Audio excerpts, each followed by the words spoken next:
Hello, everybody, and thank you for tuning in to the Liberty Report. With me today is Daniel McAdams, our co-host. Daniel, good to see you. How are you this morning, Dr. Paul? I am doing well. I want to talk about Syria. There's activity there. I can't say again, it continues, but we want to talk about a little bit of what's going on over there. And in some ways, we have mentioned a little bit of improvement. Maybe Syria would be Syria again, but it doesn't really quite look like that. We see some figures that indicate who's getting a piece of the pie, and I don't know how much the Syrians are going to get, but it is claimed now by our government that we have 30% of Syria. I wonder if the American people know about that we have just taken 30% of Syria. And the Kurds, an important neighbor and occupier and live there, they claim they might have 25% of Syria. And the Turks now, and that's one of the things we'll talk about, is the Turks are getting antsy, and they have warned the Syrians, and now bombing the Syrians. They're getting very much involved, and they're very worried, and they want a hunk of it. Israel's very active right now, more active than they have been, and they want a piece of the action too. So what do you think? What do you think is going to happen on this? What part will the Syrians actually end up getting? I mean, Assad is stronger now than he was a year ago, but still, it's going to be maybe a long time before we think of Syria as Syria once again. Yeah, he is stronger, and it's because his allies, the Russians, and to a lesser extent the Iranians, came in to help him. They helped him defeat, the Western and Gulf state-backed jihadist groups and really fought them off. But now we're sort of going back to 2013, where the whole idea really is, okay, the ISIS thing is done. Now the real thing is we've got to get rid of Assad, and we want to get some territory. Erdogan, the Turkish leader, even said recently, talked about restoring the Ottoman Empire, the areas that were controlled by the Ottomans. But the American one is important, and the fact that, as you said, most Americans probably don't realize that we are occupying a large chunk of Syria. And I saw the 30% number, and I went back to try to figure out, where did I read that? Turns out it was Rex Tillerson. Here's what he said on 13 February in Kuwait at a conference. Listen to this. This is the no nation building policy. This is the stop invading nations policy of the Trump administration. Here's what he said. The United States and coalition forces that are working with the U.S. to defeat ISIS today control 30% of Syrian territory and control a large amount of the population and control a large amount of Syria's oil fields. This observation that the U.S. has very little leverage or role to play is simply false.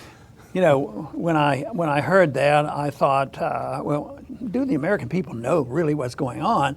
And your response was a little scary because if they did, a bunch of them are going to cheer it on. You know, they won't even look at it for what it really is.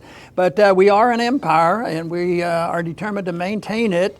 And this is just part of this maintenance work that we have to do. But I can see no good coming from this. And the most recent incident has been that yesterday Turkey warned what was going on in Afrin, and the Kurds were being helped, and they said, don't do it, don't do it. The Syrian government was, I guess, giving these Kurds support, and they warned them, and lo and behold, today, I guess it was today, in the last 24 hours, they started bombing this area, and it looks like there'll be troops involved. I'm sure Turkey has troops involved already somewhere, but certainly the whole idea that it's not an official open policy that we have invaded Syria for the purpose of taking control of Syria, 30% is almost like we're doing a good job and soon we're going to have control of this place. It is so arrogant and so useless.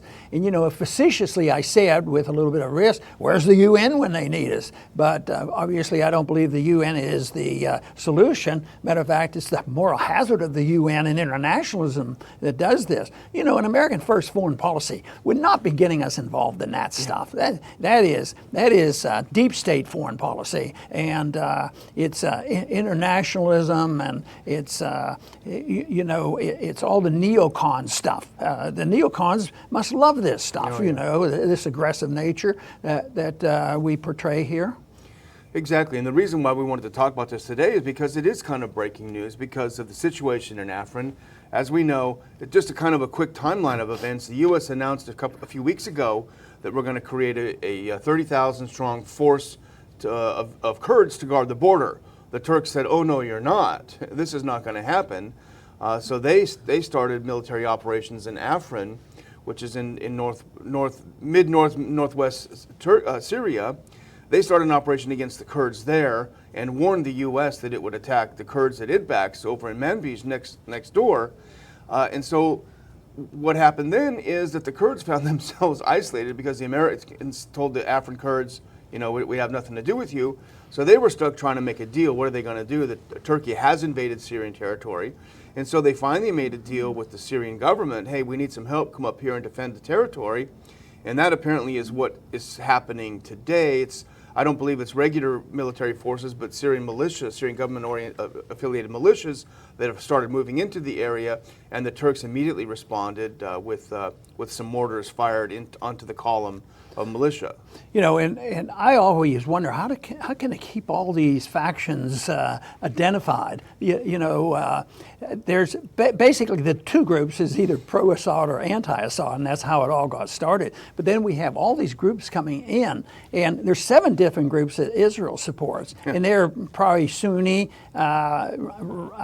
people Rebels, that are against the Alawites, and they don't like this secular moderate government, and where Assad was not interested in having ISIS, and yet it's a wonder that they can keep track of all this, and I can't imagine how this is going to be settled easily. How many more people are they going to kill? In order to solve this, and how many tens of thousands? I mean, this has been going on a long time, and it's not Trump. Trump hasn't, from my viewpoint, hasn't really helped anything. He's exacerbated and increased it. But this is bipartisan. It was Obama. The announcement in 2011 had to go, and then this division isn't just clumsy planning. Some people actually believe this could have been very deliberate. It's the confusion of breaking up the country that would cause the chaos for the good guys that come in, and our side believe we're the good guys. We'll come in and we'll put our guy in charge like we've been doing since 1953, since we decided to put the good guy in charge of Iran, and we're still suffering the consequences. Well, the U.S. is determined to not allow Syrian government administration and forces to go back into areas where ISIS has been cleansed from. So they're trying to put their own people in to occupy this territory. But the other thing that's going on subsurface or semi-subsurface is really U.S. attacks on Russia in Syria, because the U.S. is trying to dislodge the Russians. I don't know if they're full of pride or if they believe their own propaganda, but I think they're trying to dislodge the Russians. And we've seen a few things that have happened recently. We saw the shoot down of the Russian plane, possibly using shoulder-fired rockets that the U.S. has provided with them. We saw the U.S. attack on Syrian forces near Deir ez-Zor, where Russians were killed. So we're seeing the U.S. engaging the Russians. The question is, what will happen? What will the Russians do? Have they invested so much in propping up and helping their ally to back away? The last thing I think they want is to engage. Sergei Lavrov, the Russian foreign minister, said a couple of days ago, when asked at a conference, well, what should happen for things to calm down in Syria? And he said the U.S. should leave. Which is well, I think that's something that we had suggested a long time ago. But they're on again, off again. You take the position we have with the Turks. They're one of our allies, and yet we're fighting over this. And even when there's potential conflict between American troops and Russian troops, I think the leaders sort of have an agreement that this is not a good time for us to have an open war, and they sort of back off and have some agreements and think that we can calm things down. But it doesn't change the overall picture. It doesn't change the attitudes between the perpetual war between Sunni and Shia and the leadership of Syria. And it doesn't change, the attitude about the Turks. The Turks aren't going to just roll over either and say, well, America tells us to do this. They're pretty independent. And I think the bigger picture also is the loss of credibility of the United States government, prestige-wise as well as ability-wise. And also, if we are truly nearing the end stage of our empire, and that we will not be able to maintain it, I think that's another thing that's gnawing away at this. And right now, it's like we're getting bogged down. But ironically, we got bogged down in Vietnam. The Russians got bogged down in Afghanistan. Now we're bogged down in Afghanistan, and the Russians are not so much bogged down, but they're bogged down with us. And I think Russia would like to be less involved in Syria. I think they would, but they have their business and their excuses and their allies, and they're in their home territory there. But it's pretty much of a mess that is not going to go away easily. And the solution, obviously, for so much problems for us would be just for us to come home. And it would be such a blessing if that happened for a lot more people than just the American people. But the American people would be better off, and we would not for 1 second be less safe. I believe we'd be more safe. Yeah, absolutely. But the sad fact is the U.S. has absolutely no intention to leave its occupied parts of Syria. We talked a few days ago, we talked about Trump's 25 cents a gallon gas tax, and that was going to help fund his infrastructure programs. I don't know if Americans realize this, if most Americans realize this, but last month, Secretary Tillerson, when he spoke at the Hoover Institute, he announced that the U.S. is actually involved in nation building in that section of Syria that it occupies. The U.S. is spending hundreds of millions of dollars building roads, building bridges, doing all sorts of things, rebuilding eastern Syria, where the oil fields are, ironically. So we're building nations in eastern Syria while we're going to tax Americans here at home. And I think you would agree that it's not designated in the budget that somebody can go down the line item and say nation building in Syria. Yeah. I mean, there's probably nothing designated for that. And that's why these budgets are so fungible. And whether it's the DOD budget, the State Department, the foreign policy budget, and it's all one big budget, and there's very little control over how it's spent. So yes, the ongoing thing is I think that if we can throw our weight around, and if we seem to be winning militarily, then we have to have nation building, which has not done so well over the years. What nation have we ever really built that we can claim? The nations that have done well after we invaded them did well after we left, and they seem to do a lot better once we got out of the way. And the ones that did well are the ones that also did well beforehand, like Japan, had a pretty sophisticated economy, although I guess we never left. But I think, if the final word I would say, if I may, is I think things are lining up where a major conflict is brewing there. The U.S. believes a lot of the neocon propaganda. Unfortunately, the administration has been so sucked into the neocon propaganda that they're not seeing straight. War is coming. The U.S. is poised to have a direct conflict with Russia and/or Turkey. There are so many different sides fighting with each other in Syria. It's an extremely dangerous situation. I'm afraid you're right. I think we're gearing up for that. I think the neocons are alive and well and really promoting these policies. But,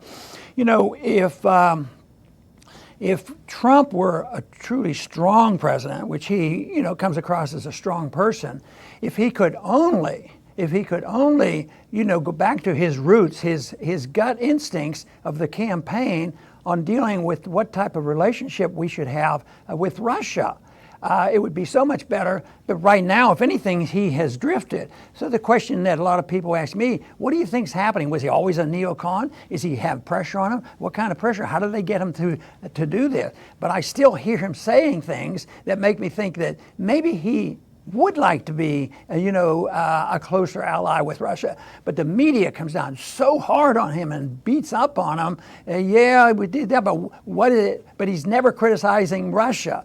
But we need somebody that, on principle, believes that we should be non-interventionist, mind our own business, bring our troops home, have a strong national defense, and quit playing these games that we play. Too dangerous, too risky, and cost too much money.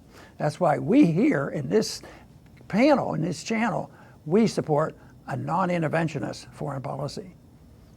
I thank everybody for tuning in today to the Liberty Report. Please come back soon.